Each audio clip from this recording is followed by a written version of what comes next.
जय श्री बालाजी की। राम राम जी।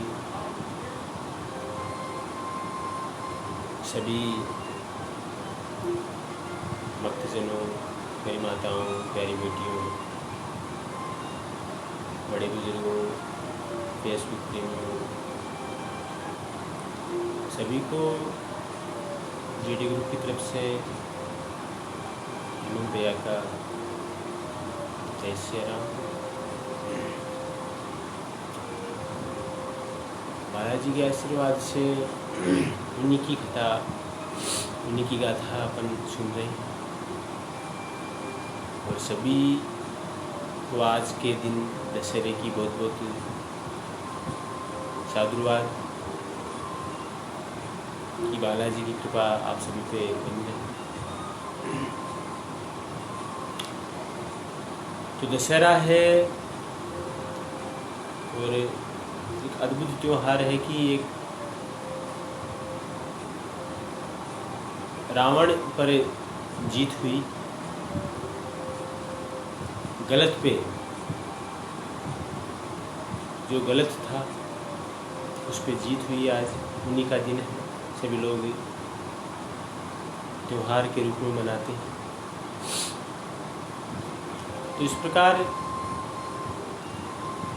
प्रथम पूजनीय श्री गणेश जी महाराज, माँ शारदे, भगवान राम, मैया अम्बे, श्री बालाजी महाराज और बाबा श्याम, समस्त पितृश्वर भगवान को प्रणाम करते हुए श्री हनुमान जी की गाथा का आनंद अपन लेते हैं। हनुमान जी महाराज एक ऐसे सच्चे भक्त हैं और भगवान है कि उनकी कृपा जिन पर हो जाती है उसके वारे न्यारे हो जाते हैं। श्री हनुमान जी महाराज कहते हैं कि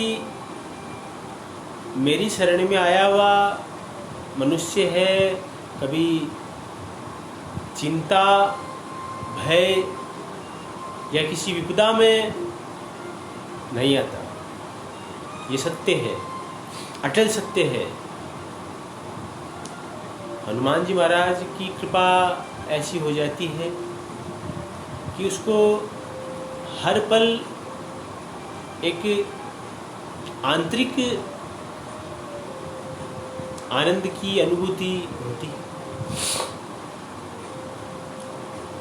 तो इस प्रकार कथा को आगे बढ़ाते हुए उनकी गाथा का आनंद लेते हैं। तो शांत सनातन अप्रेम में प्रमाणों से परे निष्पाप मोक्ष रूप परम शांति देने वाले ब्रह्म शंभु और शेष जी से नियंत्रित वेदांत के द्वारा जानने योग्य, वेदांत के द्वारा सर्वव्यापक देवताओं में सबसे बड़े, माया से मनुष्य रूप में दिखने वाले, समस्त पापों को हरने वाले, प्रणव की कहान रघुकुल में श्रेष्ठ और राजाओं के शिरोमणि राम कहलाने वाले जगदीश्वर की मैं वंदना करता हूँ। हे रघुनाथ जी, अतुलित बल के धाम, सोने के पर्वत सुमेरु के समान, कांति युक्त दैत्य रूपी वन को ध्वंस करने के लिए अग्नि रूप ज्ञानियों में अग्रण्य, संपूर्ण गुणों के निधान, वानरों के स्वामी श्री रघुनाथ जी के प्रिय परम भक्त श्री पवनसुत हनुमान जी महाराज को प्रणाम करते हुए अपन कथा का आनंद लेते हैं। तो जब मैया सीता को खोजने के लिए हनुमान जी महाराज लंका में पहुंच जाते हैं, विभीषण से मुलाकात होती है। विभीषण जी मैया सीता की जगह का पता हनुमान जी महाराज को बताते हैं।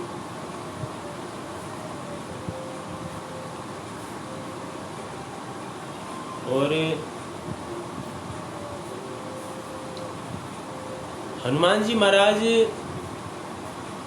जब उस अशोक वाटिका में पहुंचते हैं तो मैया बड़ी दुखी वहाँ नेत्रों से आंसू और श्री राम की के नाम का स्मरण उनके हृदय में चल रहा था। हनुमान जी महाराज को भी बड़ा अजीब लगा कि मैया कैसी स्थिति में है। तभी वहाँ बहुत सी स्त्रियों के साथ रावण सज धज कर उस अशोक वाटिका में आता।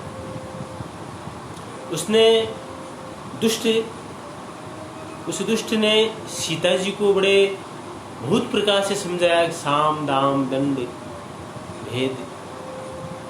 और रावण ने कहा कि हे सुमुखी, हे सयानी, सुनो, मंदोदरी अब सब रानियों को मैं तुम्हारी दासी बना दूंगा। बोले ये मेरा प्रण है, तुम एक बार मेरी ओर देखो तो सही। एक बार अपने परम स्नेही कौशलाधीश श्री रामचंद्र जी का स्मरण करके जानकी जी तिनके की आड़ से उन्होंने मैया ने एक तिनके का आड़ उठाकर उससे अपना पर्दा किया। बड़ी मैया सीता इतनी सुंदर थी और सहनशील थी, पतिव्रता थी।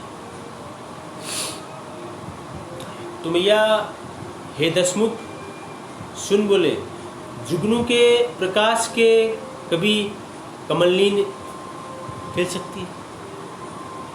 जानकी जी फिर कहती है, मैया फिर बोलती है कि तू अपने लिए ऐसा मन में समझ ले रे दुष्ट, तुझे श्री रघुवीर जी के बाण की खबर नहीं है।